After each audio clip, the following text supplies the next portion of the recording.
We are at Hogback Hill in Palmyra, New York today. It's been raining a lot near where we are, so a lot of the tracks closed for the weekend. So we made the trip to Western New York to find some drier ground. Never been here before. The track looks really long. I think it's like a 3-mile track length. So excited to check it out and get in some racing before regionals.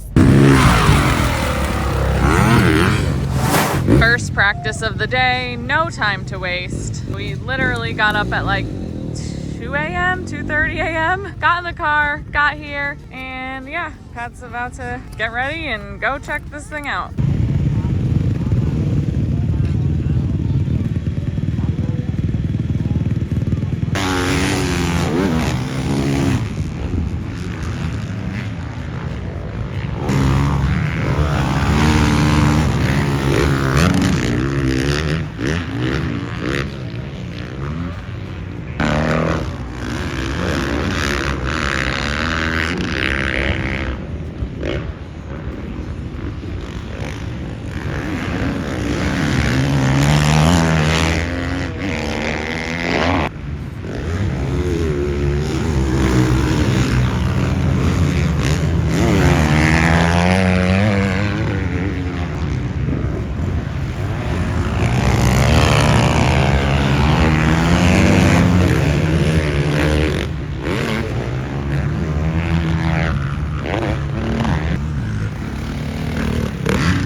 Jump gets uneven on the left, just be smooth on the throttle, and then rip it straight away. Yeah. Up over the big hill. It's a roller, right? Big, it's one big roller. It's like roller, roller. Then you drop down the hill. Yeah. Get to the bottom of the hill, and then come back up. That's double. That's a big decent sized double. I have not done that double. Yeah, that's what I was gonna tell you. That's like second gear wide open, or third gear just like you gotta go pretty fast to get down because you're going uphill. You know what I mean? It's not like wide open or anything. But it does look like you don't want to. But you just don't let off the throttle. You could be like 3/4. If I over jump that, why smack the face of the next thing? If you give it all the sauce. Yeah.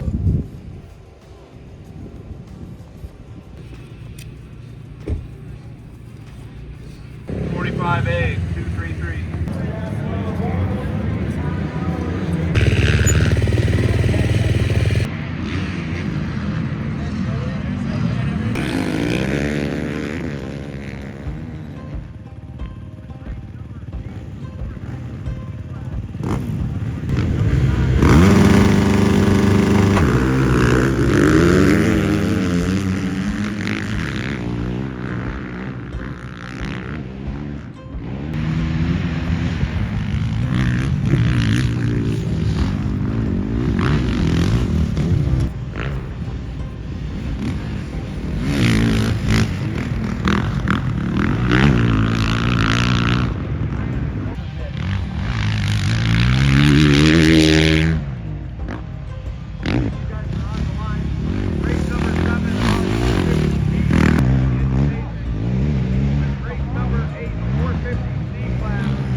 Having some bike issues today, so Pat and Jimmy are actually going to switch bikes out. So Pat is out there now for 45 plus, and then Jimmy's going to ride his bike for 450 open.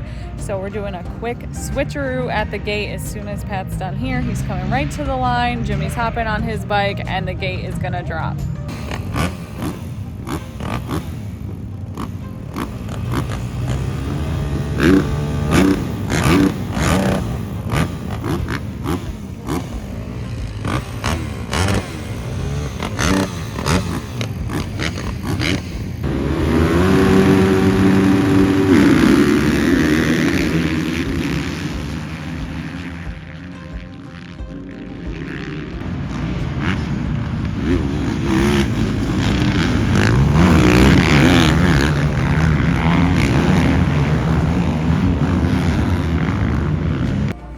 heading up 40A Moto 1.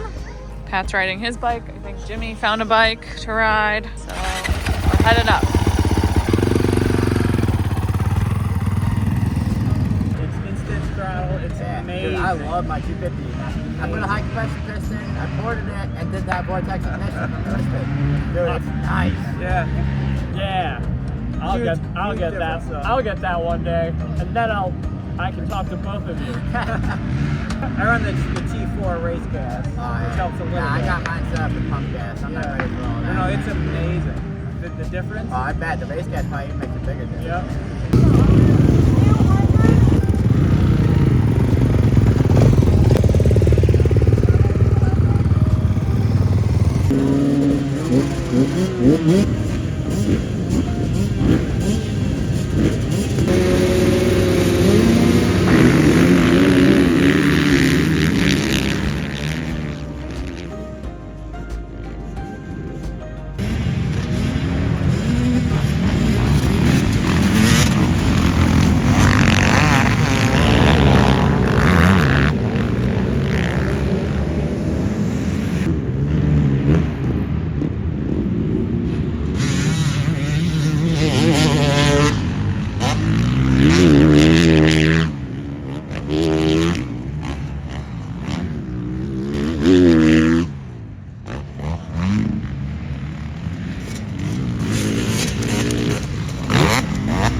Having one of those days where Pat's expectation of himself is not matching the results. So it's discouraging, it's frustrating, and when Pat isn't super pumped, he doesn't want to talk about it.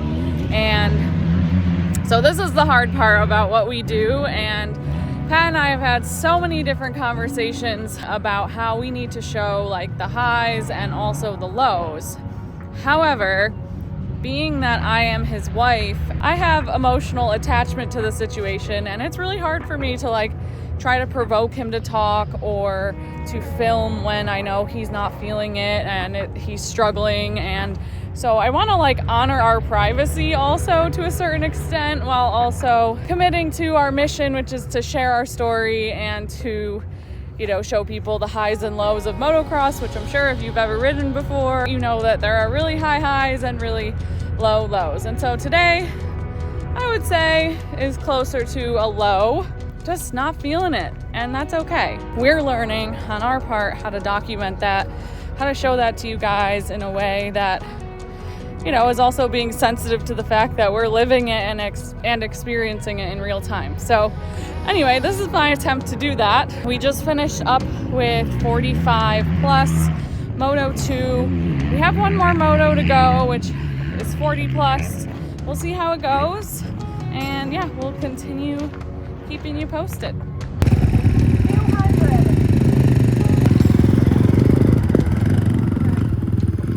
There was a good line like the last two on the left where they yeah.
With the 204 going out of here for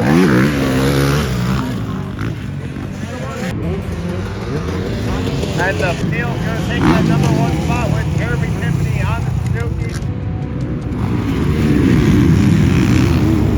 We officially made it through the day. Like I said before, Pat just wasn't really feeling it today, and that's okay. That's when the mindset shifts to let's just finish this up, wrap it up safely, put in some good quality laps, and that's exactly what he did. So I'm really happy with that. I'm really proud of him for sticking with it, and we're gonna pack it up and move on to the next.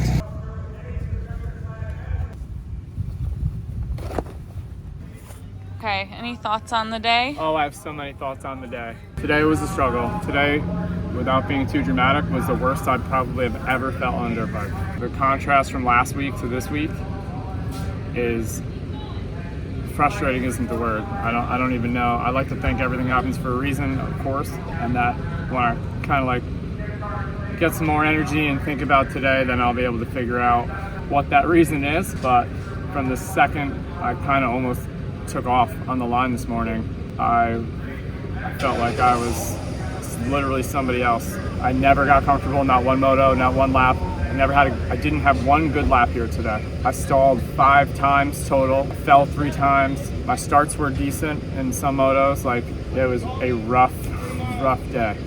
I'm very glad it's over, and I don't want to blame it on the things like the things that I could blame it on. I just did not show up. I don't know who showed up today, but it wasn't me, and it's discouraging for real. So for this to be the last race before our regional, because we have kind of like life things, that this is going to be the last skate drop we have, I'm hoping it like lights some kind of a fire under me, because right now I'm pretty down. My best friend is insanely good, and it's the worst thing and the best thing, because he literally rode my bike the moto after and was 15 seconds a lap faster on it. So like, you couldn't have any more arrows pointing back at you that you're the problem when you think you're doing so good. To literally get off the bike and think the bike sucks and you know you're just having a bad day, and then to have your buddy go out there and like literally rip it, saying the bike is awesome and he feels great, like I don't even know what to do. So I definitely have to go back to the drawing board and figure out if I'm just tired, is my head not in it today? I mean, the track is awesome, but like It was very tricky. I was literally, you'll see in the video, I was like this. I think I had the last moto was like a good form moto because I decided to slow the F down and not race. Just everybody go. Let me try to end this on a positive note, and let me see if I can actually do a lap with my arms, my elbows up, pinching the bike. Like, I forgot everything out there. Everything that I've been working for. I literally forgot it today.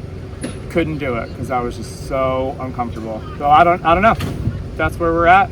I feel like I have to be grateful because we've had so many good days, but this was a bad day. So I have to do my mindset work and really kind of just reevaluate and not be so hard on myself, because I tend to do that. So go back and do whatever we got to do to get ready for the regionals now.